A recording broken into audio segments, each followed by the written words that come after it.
الحمد لله الحمد لله وحده والصلاة والسلام على من لا نبي بعده ولا نبوة بعده ولا رسول بعده ولا رسالة بعده أما بعد فأعوذ بالله من الشيطان الرجيم بسم الله الرحمن الرحيم ألف لام ميم أحسب الناس أن يتركوا أن يقولوا آمنا وهم لا يفتنون وَلَقَدْ فَتَنَّا الَّذِينَ مِنْ قَبْلِهِمْ فَلَيَعْلَمَنَّ اللَّهُ الَّذِينَ صَدَقُوا وَلَيَعْلَمَنَّ الْكَاذِبِينَ صدق الله العظيم. وقال النبي صلى الله تعالى عليه وسلم تركت فيكم أمرين لن تضلوا ما تمسكتم بهما كتاب الله وسنة رسوله أو كما قال النبي صلی اللہ تعالی علیہ وسلم. میرے محترم دوستو، عزیزوں، بزرگوں، اللہ تبارک و تعالیٰ نے ہمیں جس محنت کے ساتھ نسبت عطا فرمائی ہے کہ بہت ہی عالی محنت ہے، بہت ہی اونچی محنت ہے. ہم نے بارہا ان باتوں کو کہا بھی ہے اور سنا بھی ہے کہ اس محنت کی نسبت براہ راست انبیاء علیہ السلام سے ملتی ہے. یہ نسبت نبوت، نسبت ختم نبوت ہے. یہ اتنی اونچی محنت ہے. ہم نے بارہا اپنے مذاکروں میں بات کہی بھی ہے اور سنی بھی ہے کہ نبیوں والا کام ہے. تو جب نبیوں والا کام ہے تو اللہ تبارک و تعالیٰ اس کام کے لیے نبیوں والا مزاج بھی چاہتے ہیں. یہ کام اللہ کا ہے.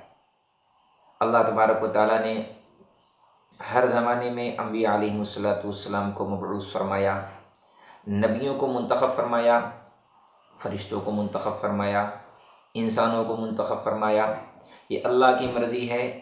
اللہ اپنی مرضی سے، اپنے ارادے سے، اپنی قدرت سے جس مخلوق کو، جس ہستی کو، جس شخصیت کو قبول کریں، اللہ کی اپنی مرضی ہے. اللہ یصطفی من الملائکۃ رسلا ومن الناس. اللہ ملائکہ میں، رسولوں میں، انسانوں میں، لوگوں میں جسے چاہیں قبول کر لیں اپنے دین کے کام کے لیے، اپنے دین کی محنت کے لیے. چونکہ یہ نبیوں والا کام ہے تو اللہ کی ایک بہت بڑی سنت ہے کہ اللہ تبارک و تعالیٰ نے اس کام کو کرنے کے لیے نبیوں کو بھی آزمایا ہے. نبیوں والا کام نبیوں کو دیا اور نبیوں کو آزمایا بھی ہے. وَإِذِ ابْتَلَىٰ إِبْرَاهِيمَ رَبُّهُ بِكَلِمَاتٍ فَأَتَمَّهُنَّ. بڑے بڑے انبیاء آزمائے گئے ہیں اس کام کے لیے. کام کے دوران اللہ تبارک و تعالیٰ آزمائشیں، حالات لاتے ہیں، کیونکہ انتخاب بھی اللہ کی طرف سے ہے اور امتحان بھی اللہ ہی کی طرف سے ہے. تو انتخاب جیسے اللہ نے کیا ہے، اسی انتخاب میں اللہ تبارک و تعالیٰ ایک وقت ایسا لاتے ہیں جب اللہ امتحان لیتے ہیں.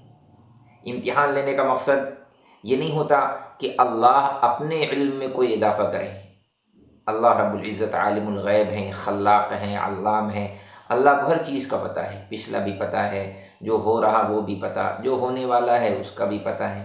اللہ تبارک و تعالیٰ انبیاء علیہ السلام کو آزمائش میں ڈال کر، امتحان میں ڈال کر انبیاء کے اس امتحان میں کامیاب ہو جانے کو ہمیں بتلانا چاہتے ہیں کہ ان حضرات نے اللہ کے اس امتحان میں اپنے آپ کو کیسا رکھا اور کیا راستہ ہے اس امت کے لیے امتحان سے پار ہو جانے کا. یہ کوئی بات نہیں ہے کہ ہم یہ کہہ دیں ہم ایمان لے آئے اور اللہ ہمیں آزمائیں گے. نہیں، بلکہ اللہ نے تو صحابہ کو بھی آزمایا ہے. صحابہ کا بھی اللہ نے امتحان لیا ہے. وہ صحابہ جو نبی کے تربیت یافتہ، نبی کے مدرسے میں تعلیم حاصل کرنے والے، براہ راست سینہ نبوت سے، براہ راست ہمارے نبی کے قلب اطہر سے جو علم نبوت کا نور صحابہ کے دلوں پر اترا ہے، جو علم نبوت کا جو فیضان صحابہ کے دل میں اترا ہے، درمیان میں اور کوئی نہیں ہے.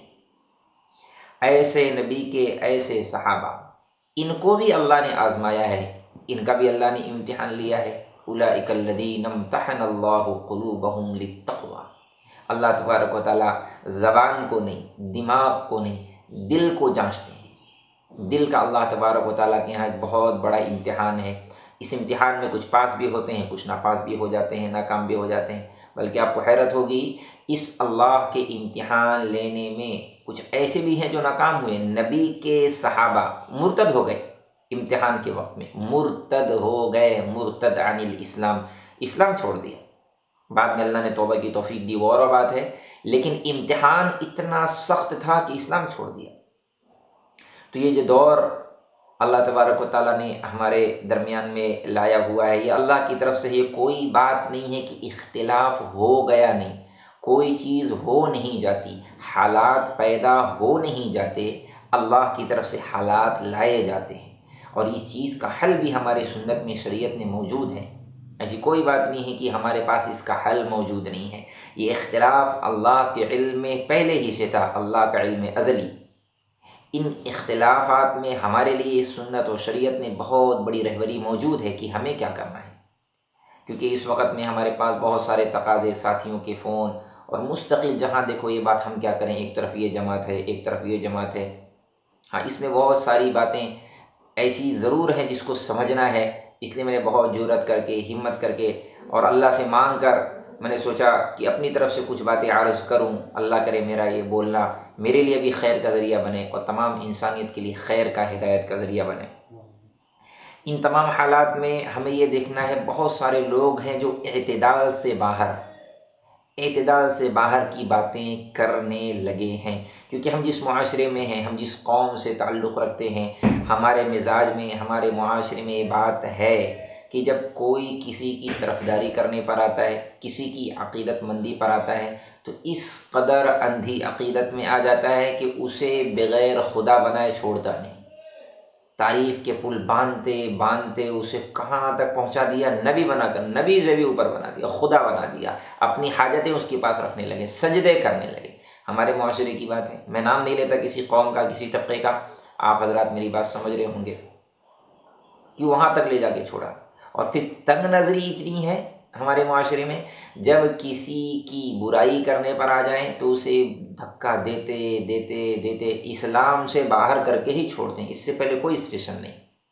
وہ سو یہودیوں کا ایجنٹ بنا کے چھوڑا، پھر یہودی بنا کے چھوڑا، پھر فاسق اور فاجر بنا کے چھوڑا، مرتد تک بنا دیا۔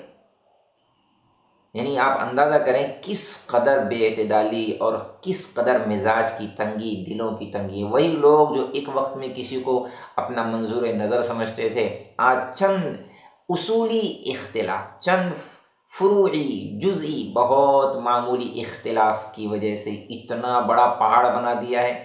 ایسا لگ رہا ہے جیسے کہ مثلاً کوئی نصوص میں اختلاف کرنے والا بن گیا۔ بہت معمولی سی اختلاف ہیں، جزئی اختلاف، فروعی اختلاف ہیں جو ہوتے رہتے ہیں اور قیامت تک ہوں گے۔ ان اختلافات کی تو گنجائش ہے، اور یہ اختلافات صحابہ کے زمانے بھی رہے ہیں اور یہ ہوں گے، قیامت تک ہوں گے۔ ایک گھر کے 5 افراد، آپ لوگ ماشاءاللہ ہیں، آپ ہی کے گھر میں دیکھ لیں 5 لوگ ہیں، کیا گھروں میں اختلافات نہیں ہوتے؟ 100% بچہ ماں باپ کے مزاج کے مطابق نہیں، 100% ماں باپ بچوں کے مزاج کے مطابق نہیں، 100% بیوی شوہر کے مزاج کے مطابق نہیں، 100% شوہر بیوی کے مزاج کے مطابق نہیں۔ مزاج میں اختلاف یہ ہر زمانے میں، ہر لوگوں میں رہتا ہے، رہے گا، اس کی تو گنجائش ہے، لیکن ان چھوٹی سی اختلاف کی وجہ سے اصولی اختلاف، یہ اصول کا اختلاف کا، کوئی نصوص کا اختلاف نہیں ہے۔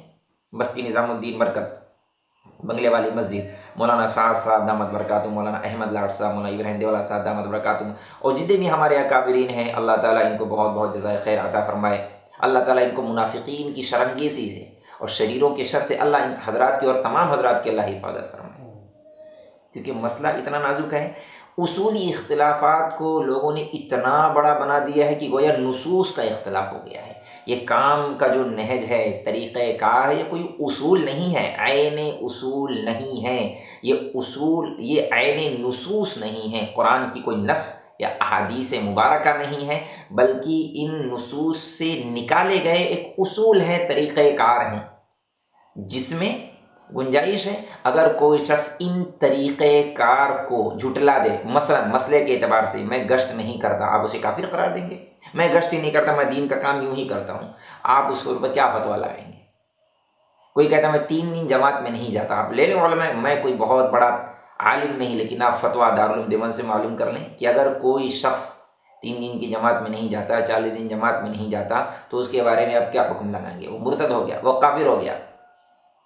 یہ کوئی عین نصوص نہیں ہے، ہاں نصوص سے باہر بھی نہیں، نصوص سے نکالے گئے چند اہم مفید اصول ضرور ہیں۔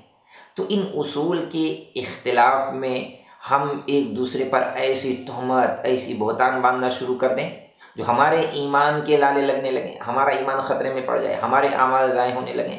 ابھی اللہ معاف کرے، میرے سامنے ایک کلپ آئی، آڈیو کلپ، مجھے 2-3 کلپ مختلف باتیں آتی رہتی ہیں۔ کسی نے بتایا، کیا بتایا صاحب، میں کسی کی طرفداری میں بات نہیں کر رہا، پہلے میں آپ میری طرف پوری بات سنیں، پوری توجہ کے ساتھ سنیں۔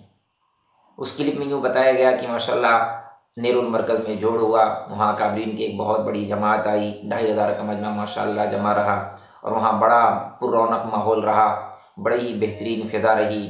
وہاں اس طرح سے باتیں ہوئیں، بیانات ہوئے، مولانا احمد لاٹ صاحب کے یوں بیانات ہوئے، اور خطوط بھی پڑھ کر سنائے گئے، تمام تر باتیں کہی گئیں اس میں سنائی گئیں۔ جن حضرات نے کلپ ہمیں سنائی، ہم نے ان سے کہا بھئی ایسی کوئی بات نہیں ہے، ہوتا رہتا ہے، مخلصین کا جو ہے کسی طرف چلے جانا کوئی حق ہونے کی دلیل نہیں۔ ہاں، مخلص اللہ کی بارگاہ میں مخلص ہے، مخلص اللہ کی بارگاہ میں مخلص ہے، اس کا فیصلہ اللہ کریں گے، کون مخلص ہے کون نہیں۔ مجھے اور آپ کو اللہ نے یہ حق نہیں دیا ہے کہ میں عدالت قائم کروں، میں جج بن کر کے بیٹھوں، اور پھر احمد لاٹ صاحب دامت برکاتہ، مولانا ابراہیم دیولا صاحب، مولانا سعد صاحب، مولانا شوکت صاحب، ان حضرات کو میں کٹکرے میں کھڑا کروں اور خود فیصلے سنانے لگوں، دلائل قائم کرنے لگوں، ہاں یہ مخلص ہے، یہ مخلص نہیں ہے۔ اس کا فیصلہ تو اللہ کی بارگاہ میں ہونا ہے، جب اللہ تبارک دل کی تہ میں اتر کر اللہ رب العزت دل کی کیفیات کو جاننے والے ہیں۔ یہی وجہ ہے اللہ کے نبی صلی اللہ علیہ وسلم نے فرمایا تھا، یا ابا ذر جدد السفینہ فإن البحر عمیق۔ حضرت ابو ذر کو اللہ کے نبی صلی اللہ علیہ وسلم نے چند نصیحتیں فرمائی تھیں، ابو ذر دنیا کی اس منڈی میں، دنیا کے اس سمندر میں اپنی کشتی کو بہت مضبوط بنا کر اتارنا، کیونکہ دنیا کا سمندر ایسا گہرا اور ایسی تلاطم خیز موجیں ہیں، بڑے بڑے جہاز ایک موجوں کی شکار ہو جاتے ہیں، تینکوں کی طرح ڈوب جاتے ہیں۔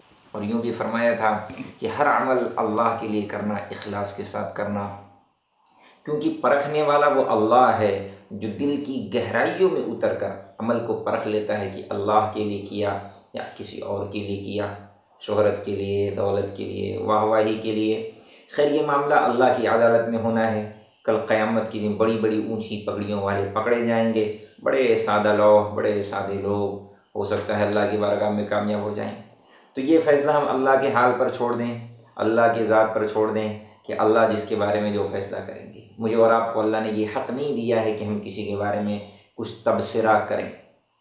ابھی جیسے وہ کلپ ہمارے سامنے آئی، اس میں جس انداز میں حضرت مولانا سعد صاحب دامت برکاتہم پر، ان کی شخصیت پر جو حملہ کیا گیا، ان کی شخصیت کو جس انداز سے مجروح کیا گیا اور جس انداز میں ان پر تہمت اور الزامات کی بارش برسائی گئی، تو یہ اس بات سے بخوبی اندازہ ہوتا ہے کہ ان کے دل کے اندر کا تعصب اور ان کے دل کے اندر کا نفاق، ان کے دل کے اندر کا فسق اور فجور انہیں آمادہ کر رہا ہے اتنی بڑی ہستی کے مقابلے میں کھڑا کرنے پر۔ یا اگر کوئی اور حضرت مولانا ابراہیم دیولا صاحب یا مولانا احمد لاٹ صاحب کے بارے میں کچھ بات کرتا ہے تو اندر کا ان کا فسق ہے، اندر کا ان کا نفاق ہے۔ ہم اتنی بات ضرور کہیں گے ہمارے تمام اکابرین مخلص ہیں، لیکن ہمیں حق نہیں بنتا ہم کسی پر کوئی غلط تبصرہ کریں، ہمیں کوئی حق نہیں بنتا۔ ہم اللہ کے حال پر، اللہ کی ذات پر چھوڑ دیں، اللہ رب العزت فیصلہ کریں گے۔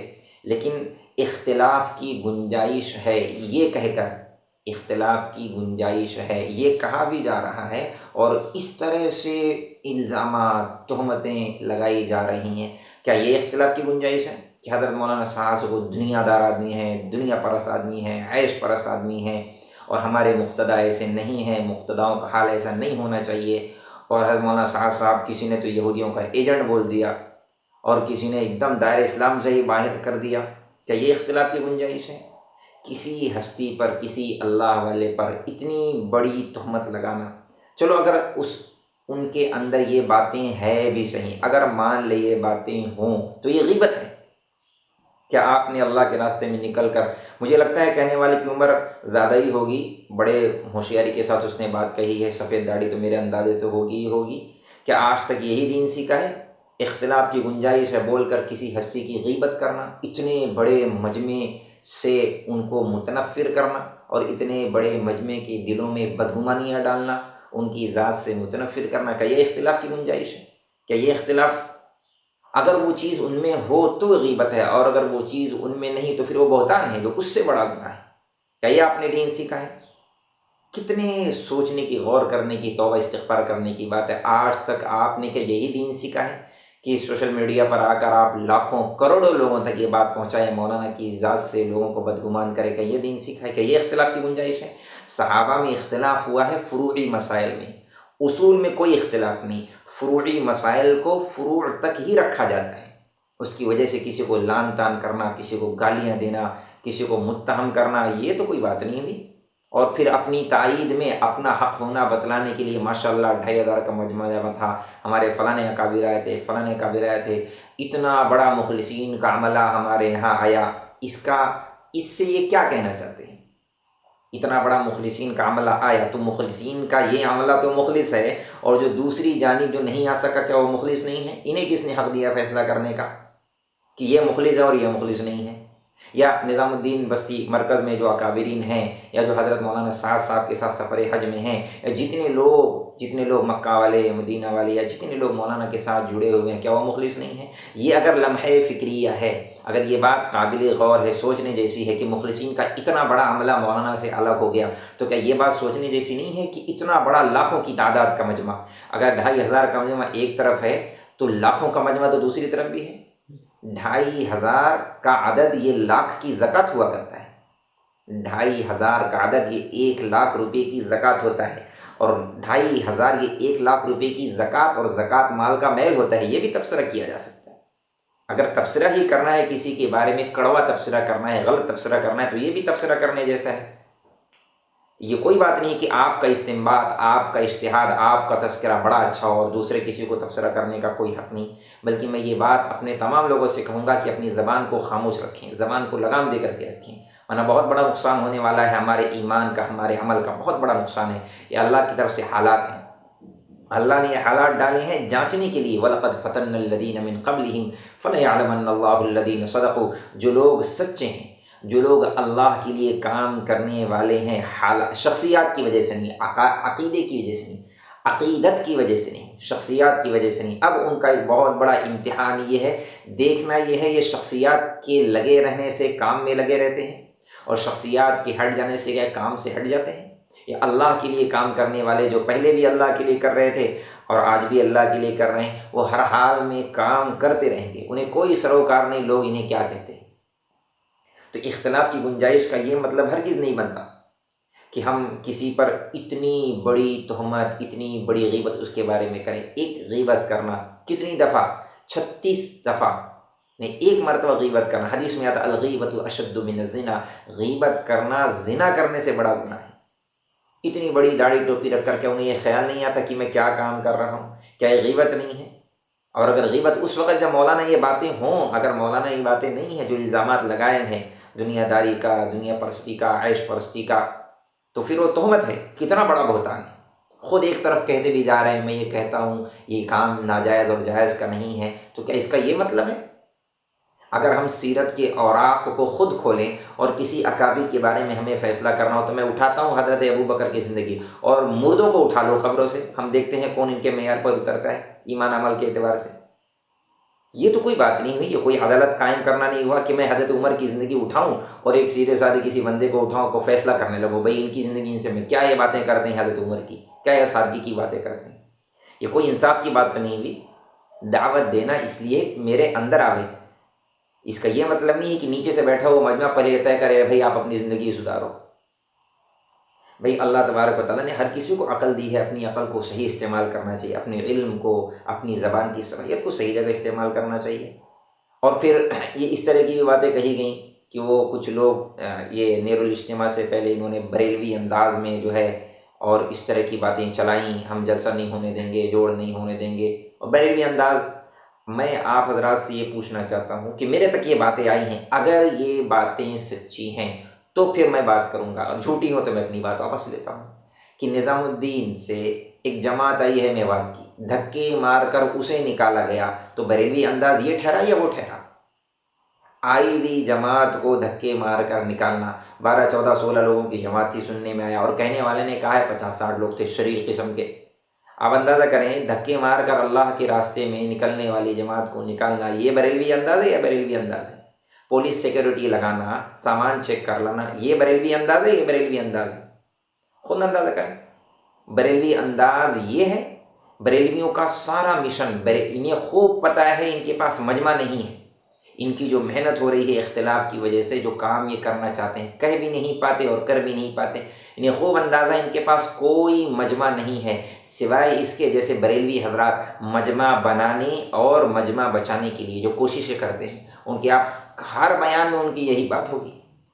کیا باتیں ہوں گی؟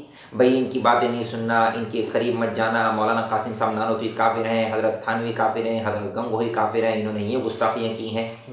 یعنی ان کا سارا زور اس بات پر ہوتا ہے کہ اوروں کی غیبت کرنا، ان پر تہمت لگانا، ان کی برائی کرنا، تاکہ ان کو مجمع ملے، ورنہ ان کے پاس کوئی مجمع نہیں ہے. بالکل اسی طرح سے یہ بریلوی انداز انہوں نے اختیار کیا ہے کہ مولانا کی باتوں کا یہ مطلب بنتا ہے، مولانا کی باتیں، مولانا نے اس طرح کی باتیں کہی ہیں، اس کا یہ مطلب بنتا ہے. جیسے بریلوی انداز بریلویوں نے اختیار کیا. بریلویوں نے کیا کیا ہے؟ حضرت مولانا قاسم صاحب نانوتی کی ایک عبارت ہے، اس عبارت کو اپنا غلط ترجمہ پہنا کر لوگوں میں یہ باور کرانے کی کوشش کی ہے کہ یہ نبی کے گستاخ ہیں، یہ نبی کے بعد نبی کے آنے کے قائل ہیں، ختم نبوت کے منکر ہیں. حالانکہ ادنا درجے کا اہل سنت والجماعت کا عقیدہ رکھنے والا، اس کا یہ عقیدہ ہے کہ ہمارے نبی کے بعد کوئی نبی آنے والا نہیں ہے، ہمارے نبی آخری نبی خاتم النبیین ہیں. لیکن پھر بھی اتنی بڑی ہستی پر اتنی جہالت کے ساتھ تہمت لگانا کتنی غلط بات ہے. اور کیا انداز اختیار کیا؟ اپنا ترجمہ کرنا، اپنا مطلب بنانا. کہنے والے نے یہاں تک کہا کہ مولانا سعد صاحب یوں کہتے ہیں، میں اپنی اس کام کو سنت اور شریعت پر لانا چاہتا ہوں. مولانا سعد صاحب کی بات نقل کر کے اس کو اپنا ترجمہ کیا دیا کہ گویا مولانا کی اس بات میں یہ ترجمہ خود جھلک رہا ہے کہ اب تک ہمارے اکابرین نے اس کام کو سنت شریعت پر نہیں کیا ہے، سنت شریعت سے ہٹ کے کیا ہے. آپ اندازہ کریں کہ یہ بات ہے کہ ہم مولانا کی بات کا یہ ترجمہ بنتا ہے. خوب اندازہ کریں کہ یہ انصاف سے دیکھیں، تعصب سے اپنے دل کو پاک کریں کہ کیا مولانا کی بات کا یہ ترجمہ بنتا ہے. ایک بہت بڑا اصولی قاعدہ ہے ہماری شریعت میں، عبارات میں دین میں مفہوم مخالف کا اعتبار نہیں ہے، مفہوم مخالف کا اعتبار نہیں کیا جاتا. یہ ایک بہت اصولی قاعدہ ہے. اگر اس قاعدے کو ہٹا لیا جائے تو قرآن کی کوئی آیت باقی نہیں رہے گی جس پر اشکال نہ ہو. اللہ کہے مالک یوم الدین، میں قیامت کے دن کا مالک ہوں، تو اس کا مفہوم مخالف لوگ نکالیں گے، اس کا مطلب آج کے دن کا کیا اللہ مالک نہیں ہے؟ اگر کوئی بندہ یہ کہے مجھے میری ماں سے بہت محبت ہے، تو اس کا مفہوم مخالف نکالا جائے گا، تو اس کا یہ مطلب ہے اس کو ابا سے محبت نہیں ہے. کوئی اگر یہ کہتا ہے مجھے میرے بیٹے سے بہت محبت ہے، تو پھر اس کا یہ مطلب نکالا جائے گا مفہوم مخالف ان کو بیٹیوں سے محبت نہیں ہے. دیکھو یہ خود کہتے ہیں. یہ انتہائی جہالت، بلکہ میں جہالت نہیں کہوں گا، جاہل تو وہ ہوتا ہے وہ جانے نہ، انتہائی خباثت والی بات اور انتہائی تعصب پرستی والی بات.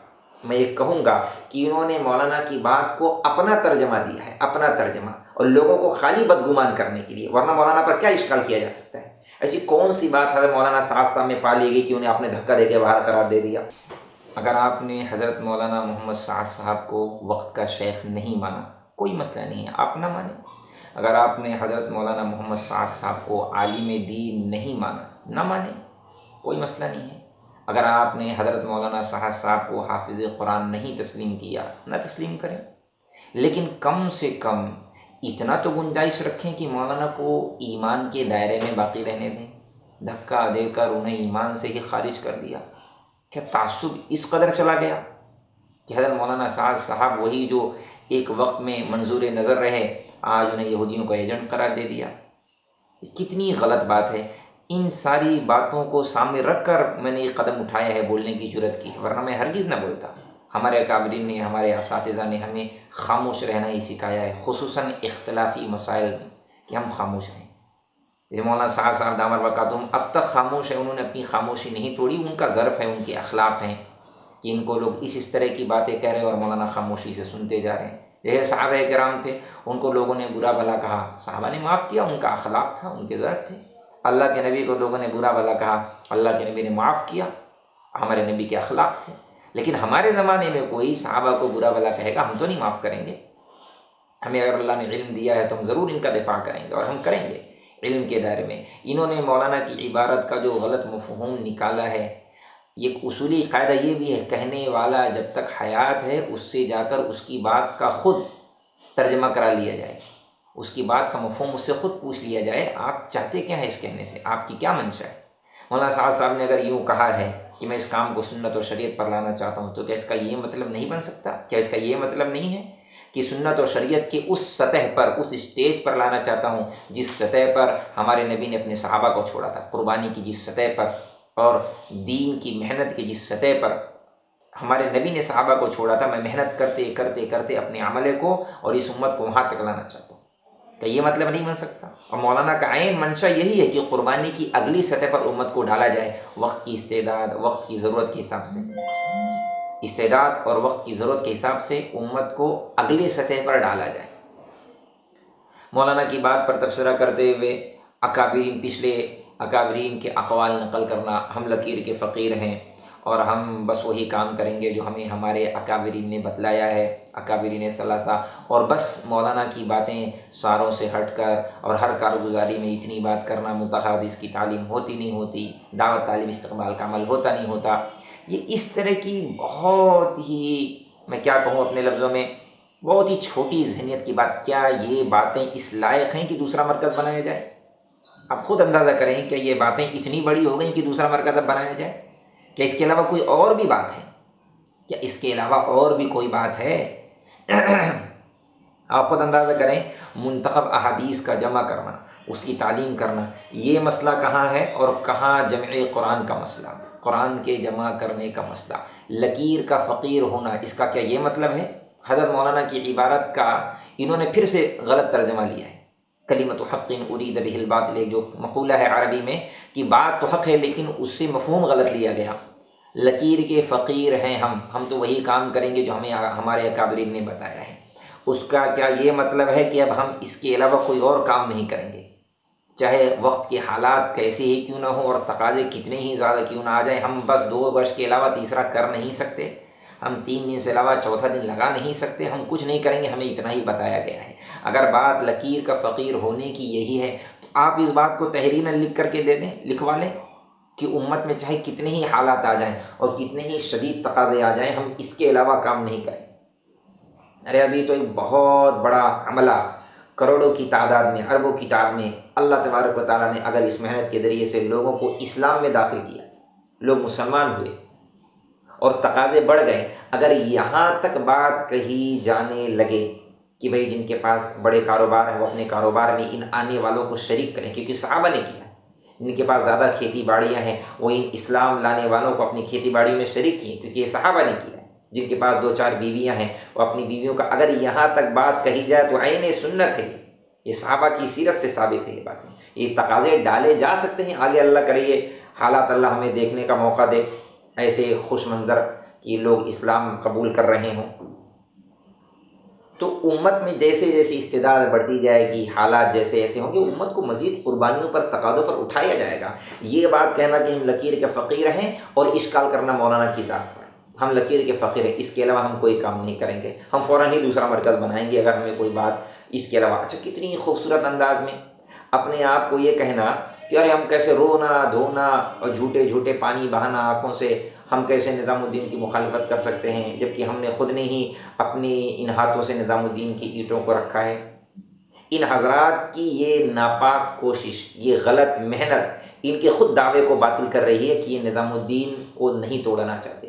ایک طرف یہ بات کرنا کہ ہم نظام الدین کی مخالفت کیسے کرتے ہیں، دوسری طرف خود ہی نظام الدین کے خلاف باتیں کرنا اور نظام الدین نہ جانا نہ لوگوں کو جانے دینا، اور خود ہی یہ کہنا کہ نظام الدین کسی 4 دیواری کا نام نہیں، اینٹوں گارو مٹی کا نام نہیں ہے، اعمال کا نام ہے، جہاں اعمال وہ نظام الدین. تو ان کی باتیں یہ خود کیا نہیں بتلاتی؟ نظام الدین کی بغاوت کر رہے ہیں، نظام الدین سے بغاوت کر رہے ہیں. یہ لوگوں کو دھوکہ دینے کی باتیں ہیں، یہ خود اپنے آپ کو دھوکہ دے رہے ہیں. لوگوں کو کیا دھوکہ دیں گے؟ یہ اپنے علم کا اور اپنی صلاحیت غلط استعمال کر رہے ہیں. یہ خود نہیں سمجھ رہے ہیں کہ اللہ نے انہیں کہاں لا پھینکا ہے، یہ کہاں کھڑے ہوئے ہیں. یہ امت میں انتشار اور امت وہ ساتھی جو دین کی محنت میں لگے ہوئے سیدھے سادے لوگ بیچارے نوجوان طبقہ، آج وہ یہ ساری محنت چھوڑ کر اس اختلاف میں لگے ہوئے ہیں، مولانا صاحب کیا کریں، مولانا صاحب کیا کریں، مولانا صاحب کیا کریں۔ اگر مولانا صاحب مخلص ہیں تو کیا یہ حضرات مخلص نہیں، یہ حضرات مخلص ہیں تو کیا یہ مخلص نہیں ہے؟ اب بتائیں، ان ساری باتوں میں لگ گئے۔ ارے ٹھیک ہے، اگر اختلاف ہے بہت اچھی بات ہے، اختلاف ہے، آپ اختلاف کریں، اختلاف کی گنجائش ہے۔ جیسے ہر جوڑے میں کہیں نہ کہیں میاں بیوی میں اختلاف ہو جاتا ہے، کوئی جوڑا ایسا نہیں جس میں اختلاف نہ ہو۔ ماں باپ میں جھگڑے ہوتے ہیں تو بچوں کا اب کیا کام ہے؟ اگر ماں باپ میں جھگڑے ہو جائیں تو بچوں کا کیا کام ہے؟ ماں کو برا بھلا بولنا یا باپ کو برا بھلا بولنا؟ جتنا زیادہ ہو سکے کوشش کرنا مل جل کر کے رہیں، مل جل کر کے رہنا۔ اگر تھوڑے تھوڑے اختلافات سے اگر طلاق دے کر ایک دوسرا گھر قائم کرنے والی بات ہو جائے، ہم ایک دوسری دیوار کھڑی کریں گے تو پھر کوئی گھر سلامت نہیں رہے گا، ساری اجتماعی ٹوٹ جائے گی۔ اللہ تبارک و تعالیٰ نے، شیطان کا سارا زور اس بات پر ہوتا ہے کہ یہ رشتہ ٹوٹ جائے، یہ رشتہ ٹوٹ جائے۔ بالکل اسی طرح سے اجتماعیت کے توڑنے پر شیطان کا پورا زور ہے کہ یہ اجتماعیت کس طرح سے ٹوٹی ہے۔ جیسے چھوٹی سی بات پر میاں بیوی میں جھگڑا ہو جاتا ہے تو کیا وہ بات اس قابل ہے کہ دونوں کو الگ کر دیا جائے، دو گھر بنا دیے جائیں؟ اس میں بچوں کی زندگی خراب ہونی ہے، ان کی بھی اپنی ہونی ہے اور بچوں کی بھی زندگی ہونی ہے۔ تو یہ اتنے بڑے بڑے مسئلے نہیں ہیں کہ منتخب حدیث کی تعلیم کی ہوتی ہے اور دعوت تعلیم استقبال کا عمل کیوں ہوتا ہے، یہ کام ہمارے اکابرین نے نہیں بتایا، ہم جاتے ہیں دوسرا مرکز بنانے۔ یہ تو اتنی بڑی بات نہیں ہے۔ اگر اصول ہے، اگر آپ کا شرح صدر نہیں ہے تو کوئی بات نہیں، ہر بات پر ہر کسی کا شرح صدر ہونا کوئی ضروری نہیں ہے۔ آپ اندازہ کریں، میں آپ کو دلائل کی روشنی میں بات کروں گا، اندھیرے میں بات نہیں کرتا۔ آپ سوچیں، جنگ یمامہ میں ہمارے نبی کے گزر جانے کے بعد، جنگ یمامہ میں جب ہزاروں کی تعداد میں صحابہ شہید ہو گئے، اس میں تقریباً 700-800 حفاظ صحابہ، قاری، قرآن کے حافظ، عالم، ایسے صحابہ بھی شہید ہوئے۔ حضرت عمر رضی اللہ تعالیٰ عنہ خلیفۃ المسلمین حضرت ابوبکر رضی اللہ تعالیٰ عنہ کے پاس تشریف لائے اور آپ نے فرمایا، یا خلیفۃ رسول، میری رائے ہے آپ قرآن کو ایک جگہ جمع کریں۔ منتخب حدیث کی بات نہیں ہو رہی ہے، آپ قرآن کو ایک جگہ جمع کریں۔ حضرت صدیق اکبر رضی اللہ تعالیٰ عنہ نے وہی بات فرمائی، اتنی بڑی بات فرمائی، کیف نفعل شیئا لم یفعلہ رسول اللہ صلی اللہ علیہ وسلم، ہم وہ کام کیسے کر سکتے ہیں جو کام اللہ کے رسول نے نہیں کیے۔ کہنے والے نے، جیسا میں نے آڈیو میں سنا، موقف بیان کرنا، کسی کا موقف بیان کرنا، آپ دیکھیں یہ موقف کس کا ہے؟ صدیق اکبر رضی اللہ تعالیٰ عنہ، جس کے بارے میں اللہ کے نبی نے فرمایا ہے، ایک طرف ساری امت کا ایمان رکھا جائے اور ایک طرف میرے ابو بکر کا ایمان رکھا جائے تو ابو بکر کا ایمان سب پر بھاری ہو جائے گا۔ آپ حضرت ابو بکر کے فضل میں نے خود نے 313 روایات تو میں نے جمع کی ہوئی ہیں۔ خیر الخلائق بعد الانبیاء، انبیاء کے بعد سب سے بڑی ہستی صدیق اکبر رضی اللہ تعالیٰ۔ کیا کتنا بڑا موقف ہے ان کا کہ وہ کام ہم کیسے کر سکتے ہیں جو ہم سے پہلے اللہ کے نبی نے نہیں کیا۔ اور حضرت عمر فاروق رضی اللہ تعالیٰ عنہ کا اصرار، نہیں حضرت آپ اس کام کو کر لیں، اللہ کی قسم اسی میں خیر ہے، اسی میں خیر ہے، اسی میں دین کی حفاظت ہے۔ حضرت ابو بکر کا موقف کتنا بہترین موقف ہے کہ بھی دین کی حفاظت کی ذمہ داری اللہ نے لی ہے اور ہمارے نبی پر اللہ وحی اتار رہے ہیں۔ وحی اترنے کے زمانے میں اللہ کے نبی کو خوب پتہ ہے دین کی حفاظت، قرآن کی حفاظت، شریعت کی حفاظت کس چیز میں ہے۔ اللہ کے نبی نے جو کام نہیں کیا میں کیسے کر دوں، وہ کام میں کیسے کر دوں؟ اب دو موقف بن گئے، دو موقف، حضرت عمر رضی اللہ تعالیٰ عنہ کا موقف الگ ہے، حضرت ابو بکر کا موقف الگ ہے۔ حالانکہ حضرت عمر رضی اللہ تعالیٰ عنہ بار بار اصرار فرماتے رہے، حضرت ابو بکر صدیق رضی اللہ تعالیٰ عنہ خود فرماتے ہیں کہ حضرت عمر کے اصرار پر اللہ نے میرا بھی شرح صدر فرما دیا، میرے بھی دل میں بات اتار دی۔ یہاں میں ایک بات روک کر عرض ضرور کروں گا، ایک چیز ہوتی ہے کسی بات پر شرح صدر ہونا اور استقامت کے ساتھ اس موقف پر قائم رہنا، اور ایک چیز ہوتی ہے ضد۔ ان دونوں میں بہت باریک فرق ہے۔ ضد ہوتی ہے ناحق پر، باطل پر، اور استقامت ہوتی ہے حق پر، بہت باریک فرق ہے۔ مولانا پر الزام لگانا، وہ ضدی ہیں، وہ کسی کی بات نہیں مانتے، وہ ضدی ہیں، مولانا کسی کی بات نہیں مانتے۔ میں اس کو یہ اپنے لفظوں میں ترجمہ کروں گا، مولانا استقامت پر ہے، مولانا پر اللہ رب العزت نے وقت کے حالات، وقت کے تقاضے کھولے ہوئے ہیں، مولانا پوری استقامت کے ساتھ اپنے موقف پر ہے۔ اس کو لوگ دوسرا ترجمہ دیں، مولانا ضدی ہیں، مولانا بات نہیں مانتے، تو ان کی اپنی سوچ ہے۔ جیسے حضرت عمر رضی اللہ تعالیٰ عنہ کو حضرت ابو بکر کہہ سکتے تھے تم ضدی ہو، حالانکہ بات یہ نہیں ہے، لیکن جب دونوں جانب میں اخلاص ہوتا ہے، اور تعصب سے دل پاک ہوتے ہیں، دونوں دلوں میں جب خیر ہوتی ہے تو بات کا قبول کر لینا آسان ہوتا ہے۔ خلیفۃ الرسول حضرت ابوبکر صدیق رضی اللہ تعالیٰ عنہ نے حضرت عمر کی بات کو قبول کیا، یہ بات ٹھیک ہے۔ پھر یہ دونوں، ان کا بھی شرع صدر ہوا، یہ دونوں حضرات آئے حضرت زید بن ثابت رضی اللہ تعالیٰ عنہ کے پاس۔ حضرت زید بن ثابت رضی اللہ تعالیٰ عنہ سے حضرت ابوبکر نے فرمایا کہ میری رائے ہے تم قرآن کو جمع کرو، اب زید بن ثابت رضی اللہ تعالیٰ عنہ نے جب یہ بات سنی تو فرمایا کیف نفعل شیئا لم یفعلہ رسول اللہ صلی اللہ علیہ وسلم یا خلیفۃ الرسول، ہم وہ کام کیسے کر سکتے ہیں جو کام اللہ کے نبی نے نہیں کیا ہے؟ یعنی اس کو میں اپنے لفظوں میں ترجمہ کروں، اگر جو ہمارے حضرات کہتے چلے آ رہے ہیں، ہم وہ کام کیسے کر سکتے ہیں جو ہمارے اکابرین نے نہیں کیا ہے، ہم تو لقیر کے فقیر ہیں۔ یہی موقف ہے، بالکل یہی موقف ہے، حالات الگ الگ رہیں گے۔ کیف نفعل شیئا لم یفعلہ رسول اللہ صلی اللہ علیہ وسلم، ہم کیسے وہ کام کرتے ہیں جو کام اللہ کے رسول نے نہیں کیا ہے؟ کتنے بڑے دو اہم موقف ہیں، اور بالکل وہی جملہ ہے۔ تو حضرت ابوبکر رضی اللہ تعالیٰ عنہ فرماتے ہوا اسی میں خیر ہے، فواللہ اسی میں خیر ہے۔ حضرت زید بن ثابت رضی اللہ تعالیٰ عنہ کا آگے جملہ فواللہ لئن کلفونی، اللہ کی قسم اگر آپ مجھے اس بات کا حکم دیں کہ میں نقل جبل من الجبال، کہ آپ مجھے ایک پہاڑ کو دوسری جگہ منتقل کرنے کا حکم دیں، ما کان باثقل علی مما امرنی بہ من جمع القرآن، تو یہ میرے لیے زیادہ آسان ہو بنسبت اس کے کہ میں قرآن جمع کروں، اتنا بڑا کام کر جاؤں جو کام اللہ کے نبی نے نہیں کیا۔ تو بجائے اس کے کہ وہ بات نہ مانتے، یوں کہتے نا ہم تو چلے اپنا دوسرا مرکز بنانے، آپ نے اللہ کے نبی کی مخالفت کر دی اور آپ امیر بن گئے تو اس کا کیا مطلب، ہم دوسرا مرکز بنائیں گے، ہم ایک جماعت تیار کریں گے، یہ وہ کام کرتے ہیں، بدعت ہے اور گمراہی ہے، اور گمراہی کی باتوں پر امت جمع نہیں ہوگی، اور چند طرح کے تبصرے کرنا۔ دلوں میں جب خیر ہوتی ہے، دل جب نفاق سے، علامات نفاق سے، اور جب دل بغض سے، تعصب سے پاک ہوتے ہیں تو اللہ تبارک و تعالیٰ خود بخود خیر کا القاء فرماتے ہیں اور خیر کا الہام فرماتے ہیں۔ لیکن جب دلوں میں حسد ہو، بغض جیسی گندگی ہو، کینے ہو، تعصب ہو، تو پھر خیر کی بات دلوں میں اللہ نہیں اتارتے۔ اللہ رب العزت جن کے دل سلیم ہوتے ہیں، خوبصورت ہوتے ہیں، ان ساری گندگیوں سے، رذائل سے پاک ہوتے ہیں، اللہ رب العزت ان کا شرع صدر فرماتے ہیں۔ حضرت زید بن ثابت رضی اللہ تعالیٰ عنہ کا اللہ نے شرع صدر فرمایا، فرماتے میرا بھی شرع صدر ہوا، اور پھر انہوں نے قرآن کو جمع فرمایا۔ تو منتخب حدیث کا جمع کرنا، اس کی تعلیم کرنا، یہ اتنا بڑا مسئلہ نہیں ہے۔ جمع قرآن کا مسئلہ تو زیادہ بڑا مسئلہ تھا، زیادہ بڑا موقف تھا دو حضرات کا، اور دو جماعتیں بن جاتی، لیکن صحابہ نے اجتماعیت کو باقی رکھا ہے۔ صحابہ نے بتلایا ہے جب اس طرح کی باتیں ہوں تو ہمیں کیا کرنا ہے، یہ کوئی نئی بات نہیں ہے۔ اور پھر اس طرح کی باتیں، ایک اور مولانا پر اشکال ہے کہ مولانا دعوت تعلیم استقبال کا عمل کرتے ہیں اور اسے روزانہ گشت ہو رہے ہیں اور طبیعتیں اکتاتی جا رہی ہیں۔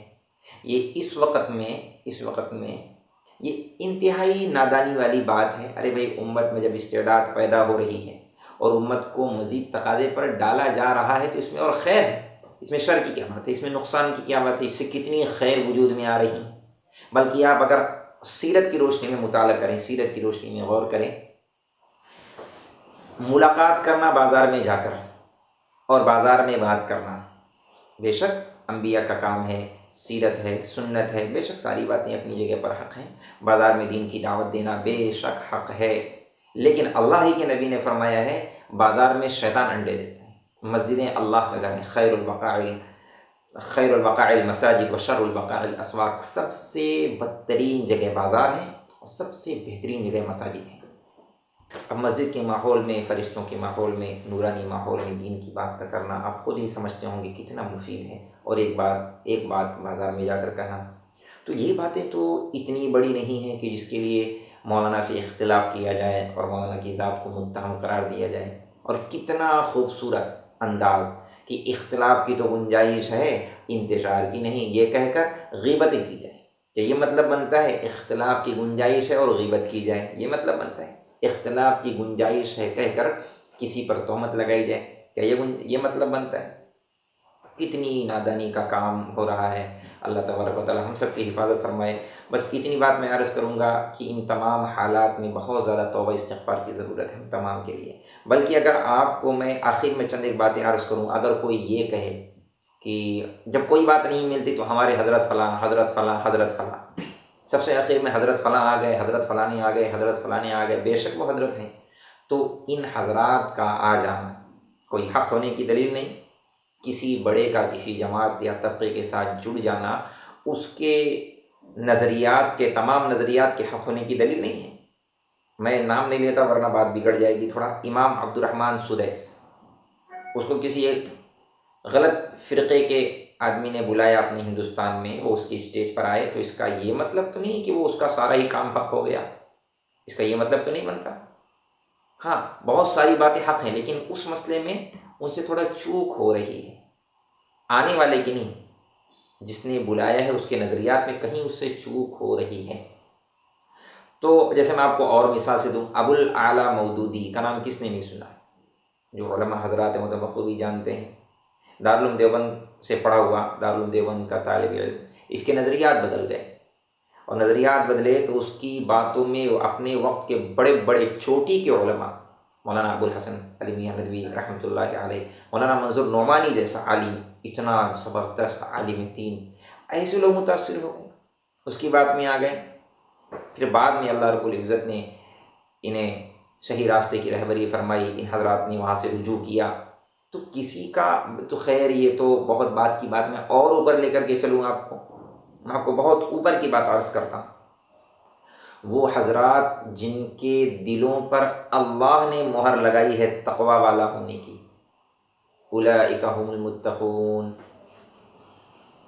اولئک هم المفلحون، کلا وعد اللہ الحسنی، جنتی ہونے کی، تقوی والا ہونے کی، وہ لوگ باتوں میں جب آ سکتے ہیں، منافقین کی اور شریروں کی شرارت کا شکار جب وہ لوگ ہو سکتے ہیں، تو ہمارے اکابرین کون ہو سکتے ہیں؟ کیوں نہیں ہو سکتے؟ میں اور آپ کیوں نہیں پھنس سکتے ہیں؟ باتوں کا اپنے آپ میں کتنا اثر ہوتا ہے، وہ سچی باتیں ہوں یا غلط باتیں ہوں، باتوں کا اثر ہوتا ہے اپنے آپ میں۔ صحابہ جیسے واقعہ افک اس پورے اسلامی تاریخ میں 23 سالہ دور نبوت میں جو سب سے خطرناک سنگین حالات جو پیش آئے ہیں اللہ کے نبی پر، وہ ہیں واقع افک۔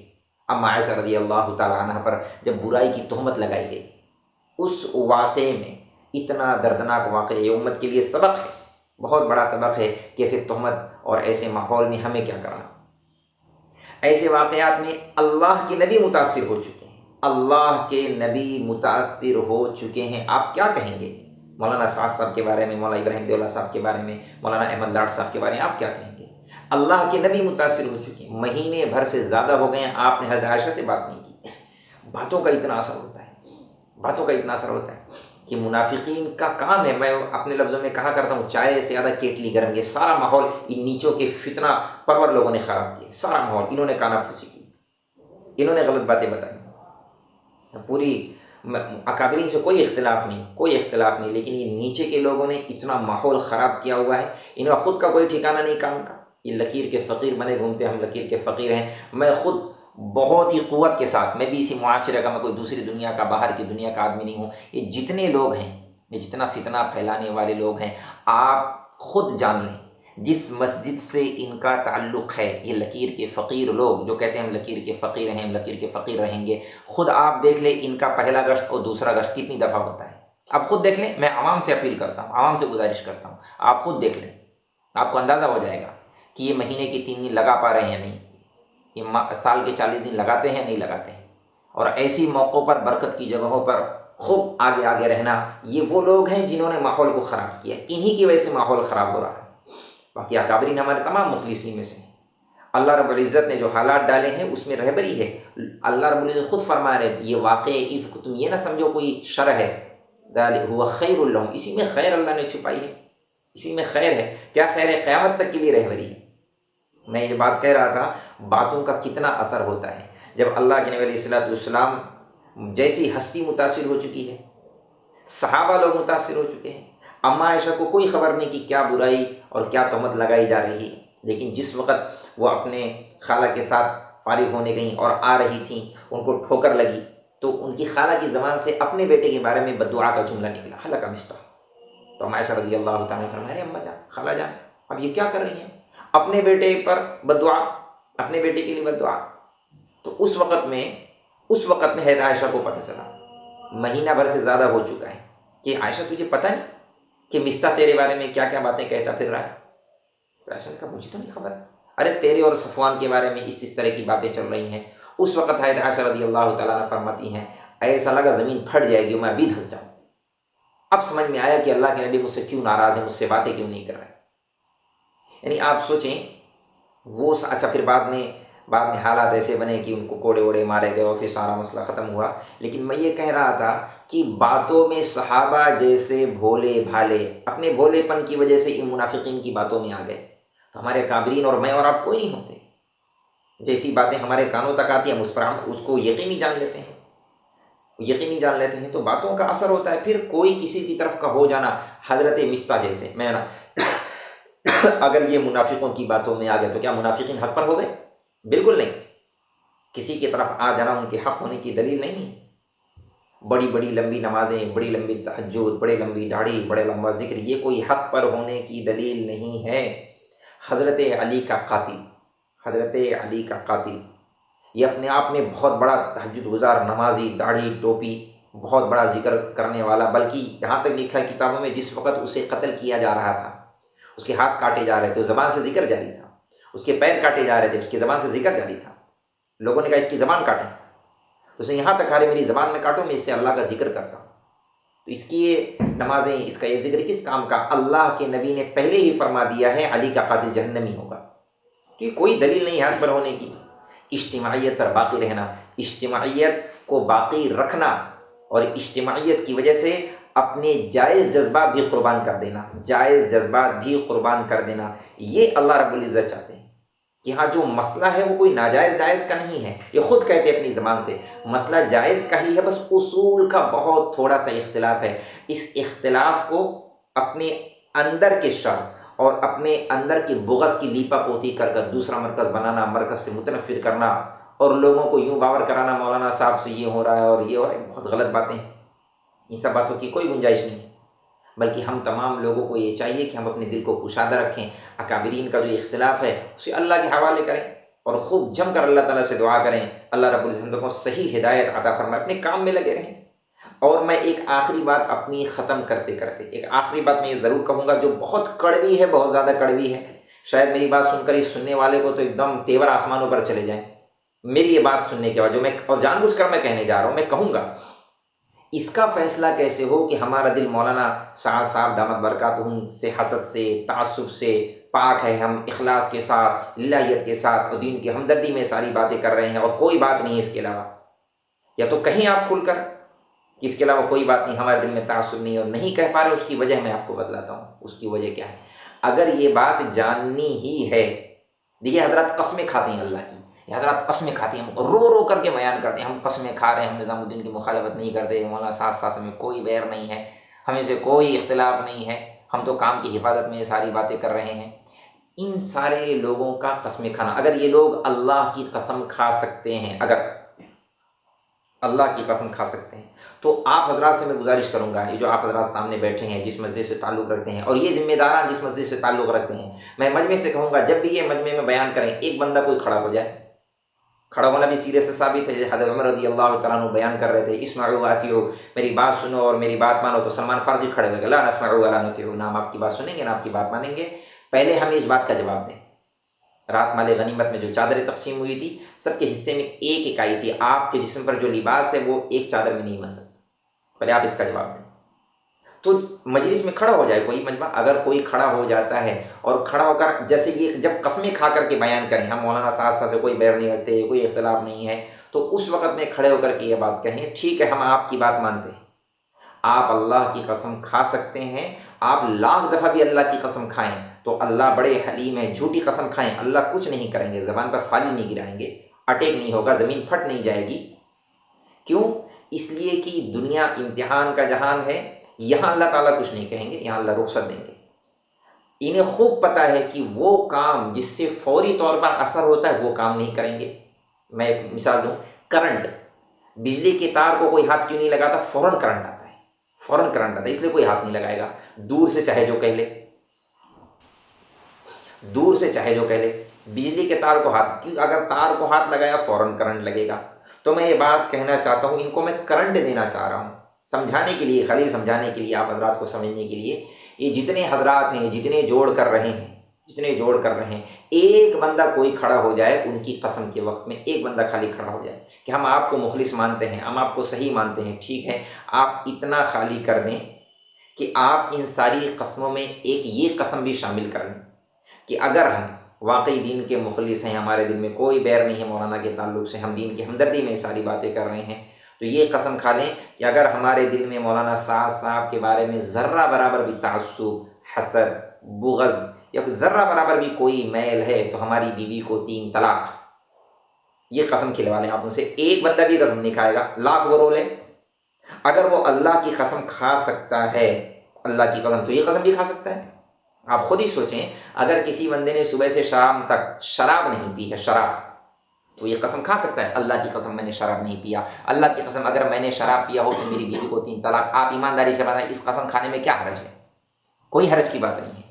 تو پھر جب اتنی باتیں یہ کہہ رہے ہیں تو یہ قسم کھانے میں کیا جاتا ہے ان کا؟ یہ قسم کھا لیں، خوب پتہ یہ قسم نہیں کھائیں گے، ان کے دل میں میل ہے، میں کہتا ہوں ان کے دل میں میل ہے، ان کا یہ اجتماعیت کو توڑنے والا عمل اتنا بڑا نقصان دہ ہے، اتنا بڑا فتنہ عالم میں وجود میں آئے گا، اتنا نقصان ہوگا، اسی نے کوئی خالی اندر کے تعصب سے، اندر کے میل سے یہ سارا کام کر رہے ہیں، اور ان کا میل اسی وقت صاف ہو سکتا ہے وہ خود اپنے اوپر آزما لیں۔ یہ حضرات جو میری کلپ، یہ حضرات جو میری باتیں سنیں گے اور جن کے کانوں تک یہ بات جائے گی، جن کو یہ بات کڑوی لگ رہی ہوگی، کڑوی بہت زیادہ، وہ خود دیکھ لے تنہائی میں جا کر کمرے میں اپنے آپ میں قسم کھا کے بتا دے کہ میرے دل میں مولانا کے تعلق سے کوئی بیر نہیں ہے۔ ایک آدھی زبان سے قسم کھا لے، آدھی زبان سے، مجمع میں نہ کہتا ہو، ہاں لیکن شرط ہے بیوی زندہ ہونا چاہیے، تب تو طلاق پڑے گی، فوراً طلاق پڑ جائے گی، فیما بینہ و بین اللہ، فوراً طلاق پڑ جائے گی۔